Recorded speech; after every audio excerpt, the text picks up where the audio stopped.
Hello friends, welcome back to મુક્તિસ kitchen. હું છું મુક્તિ પંડ્યા. આજે આપણે બનાવીશું, હવે બાળકોની સ્કૂલ ખુલશે એટલે બાળકોના લંચ બોક્સમાં આપી શકાય કે પછી સવાર સાંજમાં નાસ્તામાં ખાઈ શકાય એવો ટેસ્ટી અને હેલ્ધી નવો નાસ્તો જે કુબીમાંથી બનાવવાની છું. અહીંયા આ નાસ્તો કઈ રીતે બનાવશો એ હું બતાવવાની છું. અને તમને જો મારી રેસીપી ગમે તો મારી ચેનલને સબસ્ક્રાઈબ કરજો, બેલ આઇકન પર ક્લિક કરજો. તો સૌથી પહેલાં અહીંયા તમારે કુબી લઈ લેવાની છે. અહીંયા કુબી તમારે આ રીતે પહેલાં કચરી કાપીને કટ કરવાની છે. પછી એની અંદર આપણે અહીંયા અડધી વાટકી જેવા વટાણા લેવાના છે, જે કાચા જ લેવાના છે. પછી 7 થી 8 લીલા મરચાં લેવાના છે. અહીંયા મેં થોડા તીખા અને થોડા મોરા લીધા છે. પછી 5 થી 6 કળી આપણે લસણની લેવાની છે. તમે જો અહીંયા કાંદા ખાતા હોય તો કાંદા અહીંયા એક મીડિયમ સાઇઝના રફલી ટુકડા કરીને એડ કરી દેવાના.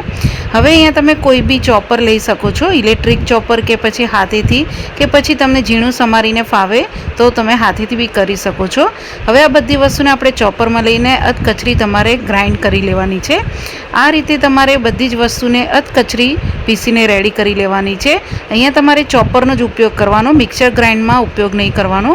હવે આ બધી વસ્તુને આપણે એક વાસણમાં કાઢી લેશું. એની અંદર આપણે પહેલાં અડધી ચમચી જેવું મીઠું એડ કરીશું. મીઠું એડ કર્યા પછી તમારે આ રીતે મિક્સ કરી લેવાનું છે. અહીંયા સૌથી પહેલાં મીઠું એડ કરવાથી તમારે જે કુબીની અંદર પાણી વરસે એ આપણે કાઢી દેવાનું છે. તો હવે આપણે આના ઉપર ડીશ ઢાંકી દઈશું અને કુબીને આપણે અહીંયા 5 મિનિટ જેવું રેસ્ટ આપી દઈશું, જેથી કુબીમાંથી વધારાનું પાણી નીકળી જાય. અહીંયા 5 મિનિટ રેસ્ટ થાય છે ત્યાં સુધી આપણે બેટર બનાવી લઈએ. તો એની માટે મેં અહીંયા એક વાસણમાં 1 વાટકી જેવા ચોખા લીધા હતા અને અડધી વાટકી જેવી જે આપણે ગ્રીન ફોતરાવાળી દાળ આવે છે એ લીધેલી છે. બંનેને આપણે અહીંયા 1 કલાક જેવું પાણીમાં પલાળીને રાખવાનું છે. કલાક પછી તમે આ રીતે ચોખા તોડીને જોશો તો એ સરસ રીતે તૂટી જાય એટલું આપણે પલાળીને રાખવાનું છે. હવે અહીંયા આપણે ચોખાને દાળમાંથી વધારાનું પાણી કાઢી દેવાનું. હવે પાણી કાઢ્યા પછી તમારે ચોખાની દાળને આ રીતે મિક્સર જારના ગ્રાઇન્ડમાં લઈ લેવાનું રહેશે. પહેલાં અહીંયા આપણે અડધું જ ચોખા અને દાળ લેવાનું રહેશે. હવે આપણે આની અંદર 2 થી 3 ચમચા જેટલું પાણી એડ કરવાનું છે અને ઢાંકણું બંધ કરીને આપણે આને સ્મૂથ બેટર બનાવી દેવાનું છે. તો હવે આપણે આને ગ્રાઇન્ડ કરી લઈએ. ગ્રાઇન્ડ કર્યા પછી તમે ખોલીને જોશો તો આ રીતે તમારે દાળ અને ચોખાને સ્મૂથ બેટર બનાવીને પીસીને રેડી કરી લેવાનું છે. તમે જોઈ શકો છો. હવે આ બેટરને આપણે એક વાસણમાં કાઢી લેવાનું. એવી જ રીતે આપણે મિક્સરમાં ફરીથી દાળ અને ચોખા લઈશું. લઈ લીધા પછી તમારે આની અંદર 2 થી 3 ચમચી જેટલું દહીં એડ કરવાનું છે. અહીંયા દહીં તમારું તાજું અને ખાટું હોય એવું લેવાનું રહેશે. અહીંયા દહીં થોડું ખાટું હશે તો જે તમે નાસ્તો બનાવશો જે પણ એનો ટેસ્ટ બહુ જ સરસ આવે છે, એટલે થોડું દહીં ખાટું લેવાનું. દહીં એડ કર્યા પછી તમારે આની અંદર અડધી વાટકી જેટલા આપણે બાફેલું બટેટું એડ કરવાનું છે, જેને મેં પહેલાંથી જ બાફીને રેડી કર્યું છે. અહીંયા તમારે અડધાથી બી નાનું બટેટું જ એડ કરવાનું, બહુ વધારે એડ નથી કરવાનું. બટેટું એડ કરવાથી તમારો નાસ્તો એકદમ જ સોફ્ટ બનશે. અને પછી હમણાં 2 ચમચી જેવું પાણી એડ કરીને એનું ઢાંકણું બંધ કરીને આપણે સ્મૂથ ગ્રાઇન્ડ કરી લઈશું. બેટરને ગ્રાઇન્ડ થઈ જાય પછી આપણે આ બેટરને આપણે કાઢી દઈશું. કાઢ્યા પછી તમારે એક વખત આને હલાવી દેવાનું અને આ રીતે તમારે સ્મૂથ બેટર બનાવીને રેડી કરી લેવાનું છે. હલાવ્યા પછી તમારે આને આપણે ફરીથી ઢાંકી દઈશું આ બેટરને અને 2 થી 3 મિનિટ માટે રેસ્ટ આપી દઈશું. અહીંયા 2 થી 3 મિનિટ આપણે આ બેટરને રેસ્ટ આપીએ છીએ ત્યાં સુધી જે આપણે કુબીને રેસ્ટ આપેલો છે એ આપણે હવે જોઈ લઈએ. તમે અહીંયા જોઈ શકો છો કે કુબીમાંથી સરસ એવું પાણી છૂટી પડી ગયું છે. હવે આપણે આ કુબીને આપણે હાથમાં આ રીતે થોડીક મુઠ્ઠીમાં લેશું અને મુઠ્ઠીથી કુબીને દબાવીને એમાંથી આપણે વધારાનું પાણી આ રીતે દબાવીને બધું જ કાઢી દેવાનું છે. તમે જોઈ શકો છો જેટલું નીકળે એટલું કાઢી દેવાનું તમારે.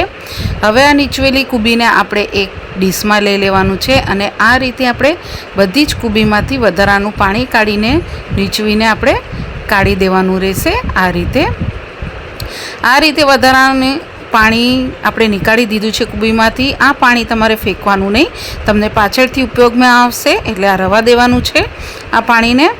હવે આપણે જે બેટર રેસ્ટ માટે રાખ્યું હતું એ પણ હવે ખોલીને જોઈ લઈએ.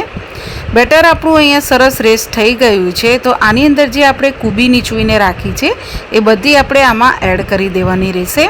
અહીંયા તમે કુબીની જગ્યાએ તમે બીજા કોઈ બી મનપસંદના વેજીટેબલ લઈ શકો છો. હવે આપણે કુબી એડ કર્યા પછી આને સરખી રીતે બેટરમાં મિક્સ કરી લેવાનું રહેશે. આ રીતે મિક્સ થઈ જાય પછી આની અંદર આપણે એડ કરીશું અડધી વાટકી જેવી આપણે કોથમીર એડ કરવાની છે. અહીંયા આપણે કોથમીર ફ્રેશ જ લેવાની છે અને જો તમારી પાસે હોય તો જરૂરથી એડ કરજો. અહીંયા કોથમીરનો સ્વાદ આ નાસ્તામાં બહુ જ સરસ લાગે છે, તમે જરૂરથી એડ કરજો. હવે કોથમીર એડ કર્યા પછી સરખી રીતે મિક્સ કરી લેવાનું. પછી અહીંયા તીખાશ માટે મેં અહીંયા 1 થી 2 ચમચી જેવા ચીલી ફ્લેક્સ એડ કરેલા છે, પણ તમે જો નાના બાળકો માટે બનાવતા હોય તો ચીલી ફ્લેક્સનો ઉપયોગ સ્કીપ કરી શકો છો. અહીંયા તીખાશ માટે મેં ચીલી ફ્લેક્સનો ઉપયોગ કર્યો છે. પછી સ્વાદ પ્રમાણે આપણે મીઠું એડ કરીશું. મીઠું એડ થઈ જાય પછી અડધી ચમચી જેવું ગરમ મસાલો પાવડર એડ કરીશું. અડધી ચમચી જેવું આપણે શેકેલું જીરું એડ કરીશું. અહીંયા શેકેલા જીરાની જગ્યાએ તમારે શેકેલા જીરાનો પાવડર લેવો હોય તો લઈ શકો છો. હવે આ બધા મસાલાને આપણે સરખી રીતે મિક્સ કરી લેવાનું રહેશે. અહીંયા બેટર મને થોડુંક જાડું લાગે છે, તમે જોઈ શકો છો.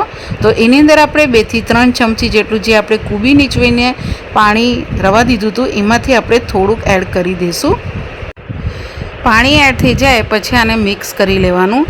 અહીંયા તમારે ખાસ ધ્યાન રાખવાનું કે બેટર અહીંયા તમારું ઢીલું ન થઈ જાય, એટલે પાણીનો ઉપયોગ અહીંયા તમારે બહુ નથી કરવાનો. આ રીતનું બેટર બનાવીને રેડી કરવાનું છે. હવે આપણે આ બેટરને 2 પાર્ટમાં કરી દઈશું. તો અડધું આપણે એક વાસણમાં કાઢીશું અને અડધું આપણે બીજા વાસણમાં કાઢીશું. જેટલું તમારે બેટર બનાવવું હોય એટલું જ તમારે ઉપયોગમાં લેવાનું. પછી આ બેટરની અંદર આપણે અડધી ચમચી જેટલું આપણે ઇનો ફ્રૂટ સોલ્ટ એડ કરીશું.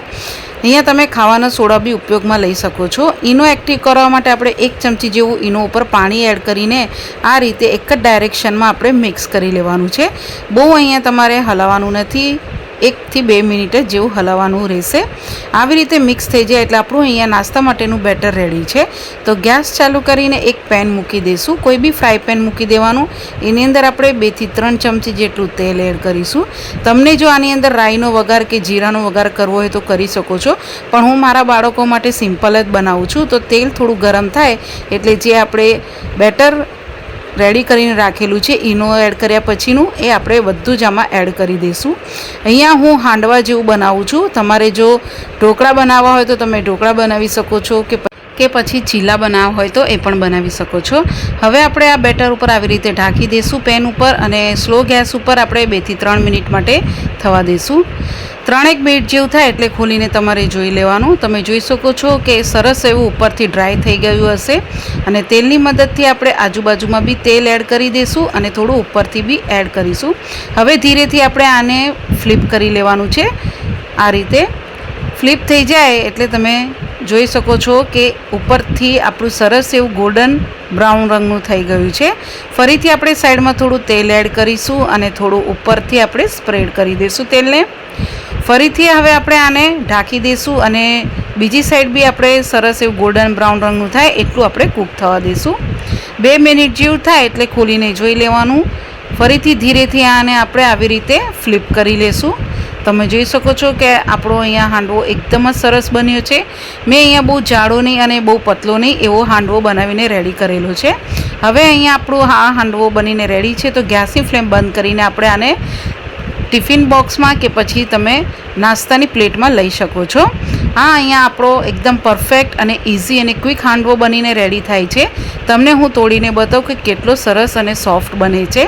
તમે જોઈ શકો છો કે આપણો ઇઝી આ હાંડવો તૂટીને રેડી થાય છે એટલો જ આ સોફ્ટ બને છે. આ નાસ્તો તમારા બાળકોના ટિફિન બોક્સમાં લંચ બોક્સમાં આપી શકો છો અને સવાર સાંજ ગમે ત્યારે ખાઈ શકો છો.